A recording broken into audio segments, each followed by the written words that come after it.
When Americans buy Russian souvenirs for Russians, it's a very sweet thought, but it doesn't make sense.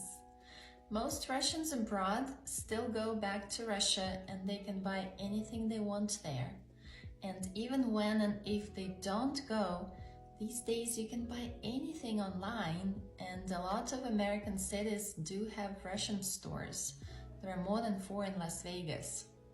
Also, some Americans have an oversimplified understanding of the Russian culture. I wanted you to see my shelves and notice that I don't have any Matryoshkas at home. I wanted to show you one and I couldn't find any. All of them are in my office at the college. I bought my first traditional dress 5 years ago. I ordered it online because we were having a special event at my college. I didn't even own one.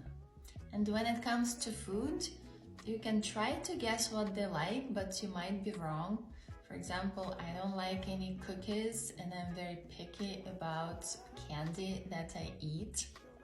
And if you try to cook something, then you might just make it differently than they used to, than they like. And again, maybe they don't even like that item. For example, I don't like borscht. And by that logic, if I'm going to my American friend's party, then I should bring a burger, fries, and Coke? Just bring whatever you usually would bring to any party.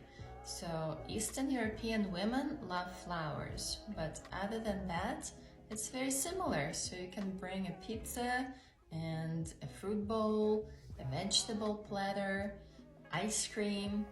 You don't need to go out of your way and make sure that you bring something Russian.